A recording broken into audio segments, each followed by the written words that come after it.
सुबह उठने के बाद घर की सफाई न करती हो, दिन में पलंग पर सोती हो, रात्रि भर बर्तन झूठे जिसके घर में पड़े रहते हो, उस घर में तुम अपनी धर्म पत्नी को दरिद्रता को लेकर प्रवेश कर जाइए। जहां नारी दिन में सोती हो, जहां रात भर के बर्तन झूठे रखे रहते हो, उसके घर में तुम प्रवेश कर जाओ। महाराज और स्थान तो कहां, जहां इमली का पेड़ हो, पीपल का वृक्ष हो, बर का पेड़ हो, कांटेदार पौधे जिसके घर में लगे हो, उस घर में तुम प्रवेश कर। अब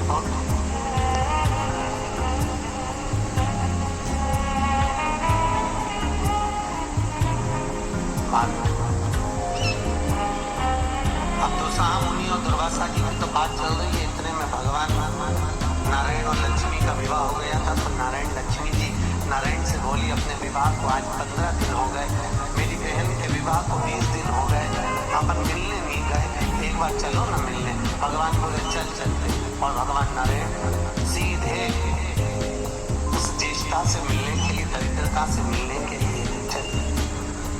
अब दरिद्रता से मिलने के लिए जैसे पहुंचे तो दरिद्रता कहाँ बैठी हुई थी? पीपल के पेड़ के नीचे। पीपल के पेड़ के नीचे दरिद्रता बैठी, और वहीं पर अब आप किसी से मिलने जाओगे तो क्या लेकर जाओगे? अरे बोलो तो क्या ले जाओगे? डंडा की मिठाई, डंडे लेकर जाओगे कि मिठाई लेकर? अरे बोलो तो मिठाई लेकर जाओगे ना, कुछ भी मिष्ठान मुंह मीठा कराने के लिए। जिसका विवाह हुआ है, अभी विवाह हुआ है, उसकी मिठाई का डब्बा लेकर चले, और मिठाई का डब्बा ले जाकर जैसे ही भगवान नारायण लक्ष्मी को दिया, लक्ष्मी ने तुरंत ज्येष्ठा देवी को दिया, ज्येष्ठा को दिया तो देते ही दरिद्रता ने मिठाई का डब्बा फेंक दिया, और फेंकते से बोली लक्ष्मी तू मेरी छोटी बहन है, तुझे इतना नहीं मालूम है तेरी बड़ी बहन खाती क्या, और मेरे लिए तू मिठाई लेकर आई?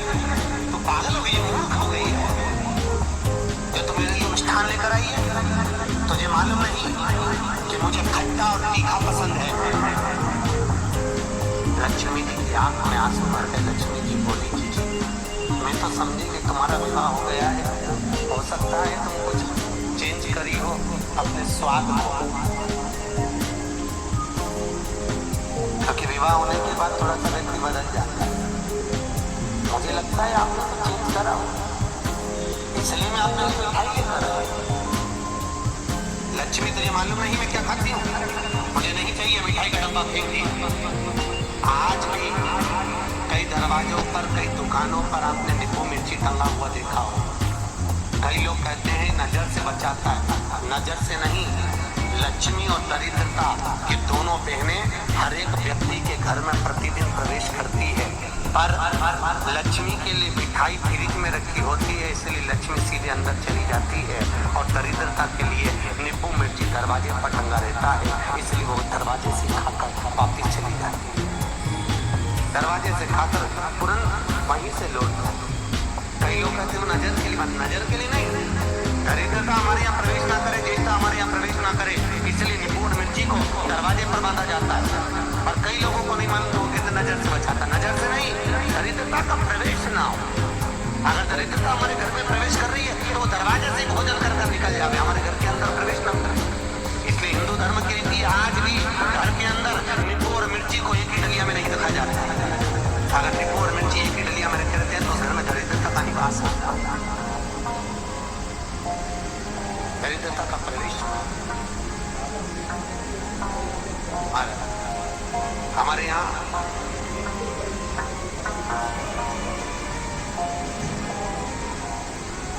तीन चीजें बेटी की विदाई में नहीं दी, आप लोगों को मालूम? एक झाड़ू, अरे बोलो तो सही है कि गलत? एक झाड़ू बेटी की विदाई में नहीं दी, एक चलनी छानने बेटी की विदाई में नहीं देते, और एक अचार की बरनी बेटी की विदाई में नहीं देते। ये तीन चीजें नहीं देते, चलनी भी नहीं देते, झाड़ू भी नहीं देते, कहीं जगह पर सुई भी नहीं देते, सुई का भी प्रमाण नहीं, सुई भी नहीं देते। और एक अचार की बरनी भी बेटी की विदाई में नहीं देते। क्यों? क्योंकि अचार की बरनी में जैसे झाड़ू में हमारे यहाँ बेटी को अगर दिया जाता है तो उसके घर की पूरी लक्ष्मी क्षीण हो जाती है, चलनी देने पर उसके घर की लक्ष्मी समाप्त हो जाती है, सुई देने पर उसके घर की लक्ष्मी समाप्त हो जाती है, उसी तरह अचार की बरनी देने पर बेटी के घर में उसका घर पूरा तहस नहस हो जाता है, पूरा बर्बाद हो जाता है। और आजकल माताओं का इतना प्रेम होता है ना बेटी से, अब करे तो करे। और बेटी जिस घर में भी आती है ना, वहाँ के उसकी बेटी के ससुर भी कहते बेटा तेरी मम्मी के हाथ का अचार बनने वाला। अब इनको कौन समझाए बेटी को? इनको समझाए कौन कि वो अचार में दरिद्रता का निवास है? कौन खट्टा और तीखा घर में प्रवेश करेगा अगर बहू के यहाँ का, तो उस घर में सुख नहीं दे सकता। चार लोग भी होंगे तो चारों का मुंह बिल्कुल नींबू की तरह खट्टा और वाणी मिर्ची की तरह तीखी रहेगी, चाहे कितने प्रयास कर। अगर अचार खाया है बहू के घर का तो। इसलिए बेटी की विदाई में 4 चीजें नहीं प्रमाण। पहले क्या देते थे बेटी की विदाई में? बड़ी, पापड़, खाजा, सफेद पूरी, मैदा, दलिया में रख के बेटी की विदाई में देते थे। क्यों? क्योंकि जो स्थिरता का भाव रखे, भले उसमें नमक ना रहे परंतु ममता, प्रेम, स्नेह, नम्रता उसके अंदर होना चाहिए, वो बेटी की विदाई में दिया जाता। और बांस की डलिया में रख कर देते थे जिससे वंश बढ़े, कपड़ा बांध कर देते थे जिससे भक्ति का चीर सदा बना रहे। एक एक चीज का प्रमाण था बेटी की विदाई में देते।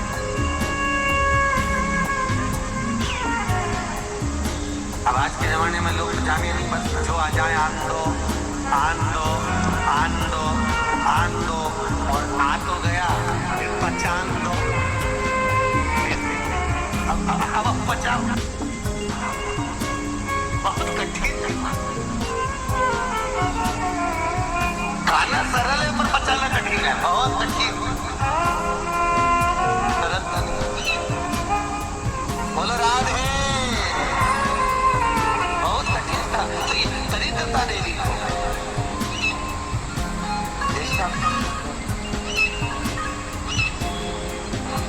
आप ले जाओ इसको, मुझे खट्टा और तीखा ला कर दीजिए।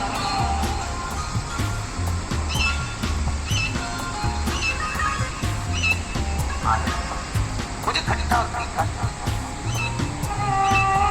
लक्ष्मी जी जाने लगी, इतने में लक्ष्मी जी ने भगवान नारायण से विनती करी, नारायण ये मेरी बहन दरिद्रता बैठी है पीपल के पेड़ के नीचे, और पीपल के वृक्ष के नीचे मेरी बहन बैठी हुई है।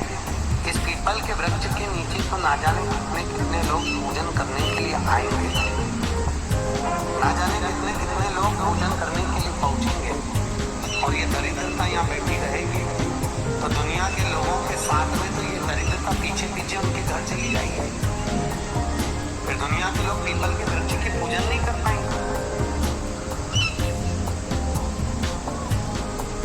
और पद्म पुराण के अंदर लिखा है कि पीपल के वृक्ष के नीचे 52,000 ब्राह्मणों का वासा होता है। फिर पीपल के वृक्ष का प्रमाण क्या?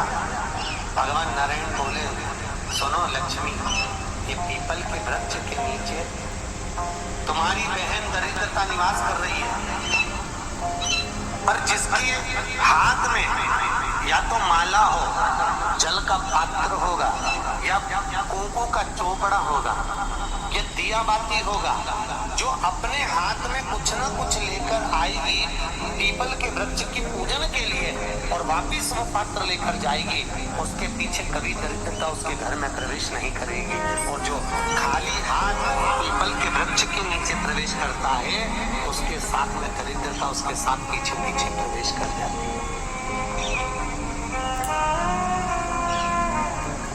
और सुनो लक्ष्मी, आज शनिवार का दिन है, जिस दिन मैं इस दरिद्रता से मिलने के लिए लक्ष्मी तेरे साथ में इस पीपल के वृक्ष के नीचे आया हूँ, ज्येष्ठा से मिलने के लिए, तेरी बहन दरिद्रता से मिलने के लिए।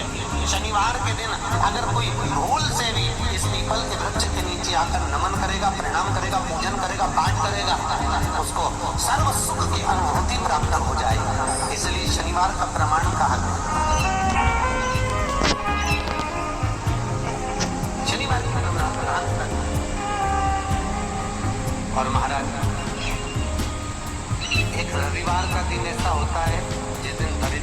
मांगा है अपने सुख के।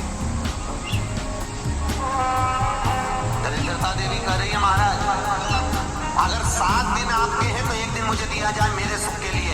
दरिद्रता देवी तो रविवार के दिन इस पीपल के वृक्ष के नीचे ज्येष्ठा तेरी प्रखरता के साथ में तू दुसाह मुनि के साथ इसमें निवास करेगी। केवल हिंदू धर्म में एक ही दिन है जिस दिन पीपल के वृक्ष को उखाड़ा जा सकता है और वो रविवार का दिन होता है। कौन से दिन? रविवार। शनिवार, मंगल, सोमवार, बुधवार कभी भी आप पीपल के पेड़ को अगर दीवार पर से उखाड़ोगे तो वो पीपल वापस लग जाएगा। और रविवार के दिन अगर चावल पटक कर पीपल के पेड़ के उखाड़ दोगे तो वहां पर दूसरा पीपल कभी नहीं लग सकता। दूसरी बार लगेगा ही नहीं, चाहे वो दीवार पर। कई लोग दीवार पे से पीपल जब हेरते हैं तो वहां पर केवल चावल पटक दो और रविवार के दिन उसको निकाल।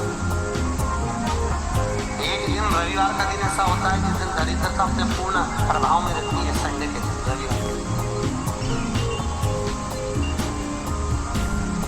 रविवार इसीलिए हमारे यहाँ रविवार की महत्वता का प्रमाण हमारे यहाँ शास्त्र करता है। शनिवार को पीपल के पत्ते लाए जाते हैं और जो व्यक्ति ज्यादा बीमार रहता है उसको रविवार के दिन पीपल के पत्ते की पत्तल बनाकर उसको भोजन कराकर पत्तल को चौराहे पर पटक दिया जाता है तो वह व्यक्ति बीमारी से छूट जाता है। उसको भी बीमारी नहीं रहती। लोग जो बहुत ज्यादा बीमार होते हैं इसलिए शनिवार को पत्ते लाकर रविवार को भोजन करा के पीपल के पत्ते पद्म पुराण में उसका व्याख्यान